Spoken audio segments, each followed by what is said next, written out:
Good day all, welcome back to South Africa, and this is South African Prepper. So, one of my subscribers recently commented, and the question that they asked was relating to South Africa and when we think South Africa will go into a shtf situation. Now, I think if you're abroad, we've got quite a few international viewers as well. Maybe you can learn something from this insightful video. So, to predict something is an extremely big responsibility because a lot of people sometimes do watch these videos and they rely on information that they can use and then do their planning according to. So I want to start off with when you are wanting to predict something, you need to look at the red flags. Now, in South Africa, there's a whole lot of red flags. Number one is obviously our electricity grid, which is in consistent chaos. Okay, we run anything from 6 hours to 10 hours of load shedding. This has an impact, a snowball effect on the economy as well. So, because of all of the blackouts, businesses do suffer, individuals do suffer. So, you'll find that the impact of the lack of electricity has a profound impact on the economy. And this leads to job losses. This leads to income losses for individuals and businesses. And this leads to a higher unemployment rate. So in South Africa currently, I think they said 26 million people are currently reliant on a monthly grant from the government. So as the economy gets even worse, more and more people are reliant on the government for some kind of a grant. The second and the third thing, which then leads to a bad economy, high unemployment rate, is obviously inflation and the price of things. Now, in South Africa, we are due for a major electricity increase. I do believe that we are in for more diesel and petrol increases as well. So, as you combine all of these issues, you are having red flags going up. In South Africa as well, we have the high corruption of the government themselves.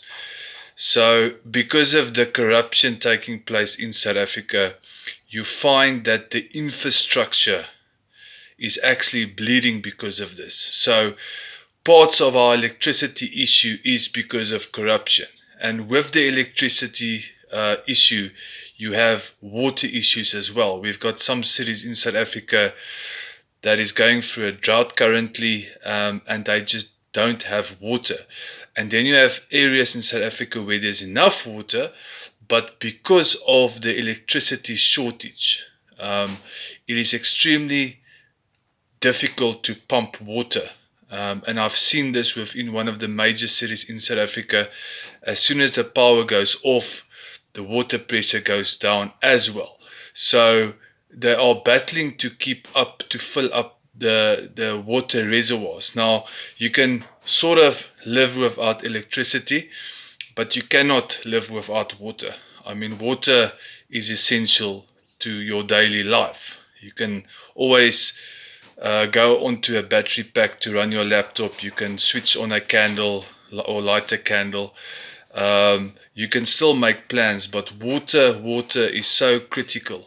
So there's a whole lot of red flags currently in South Africa. And then you have next year, 2024, you have the national elections coming up.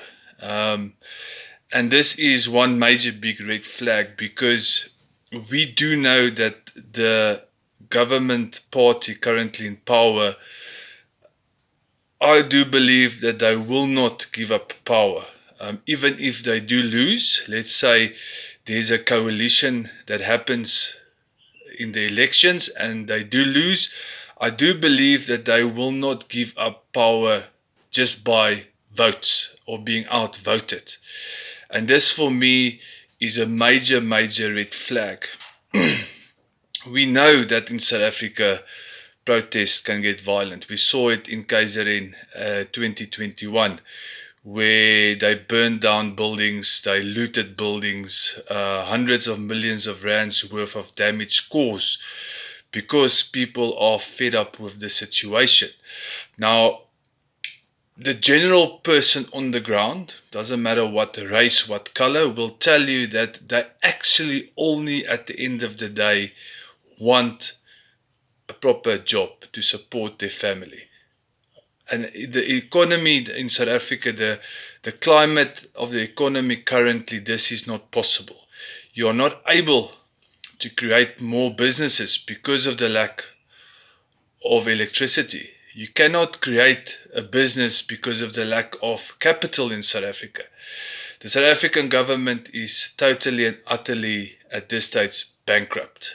And you can see this because they can't even pay their own employees. The ANC government at this stage can't even pay their own employees, and they are not able to pay the taxman what the taxman is due. I mean, the government can't pay the government. I mean, it's absolutely ridiculous. So if you look at all of these red flags and you combine them, you can see that 2023 in South Africa is not going to be easy. Can we expect a collapse? At this stage of the fight, if one thing happens or one major event takes place, it could possibly, it's like lighting a match and throwing it on a fire that's got petrol on. One event can start the big fire of shtf or collapse in South Africa. Luckily for South Africans, we have got a very strong civilian population that are consistently fighting against the collapse of South Africa. And there's a whole lot of organizations that are fighting against the total collapse of South Africa. So we are literally hanging with our nails on the cliff, hanging on, trying to survive in South Africa. So for that specific subscriber that asked the question, can we expect a shtf collapse scenario in South Africa for 2023? To be honest, we are not sure. But you always have to be prepared. It's better to have your preparedness stuff ready and not use it than having no preparedness things and you needing it. So it's important to always prepare.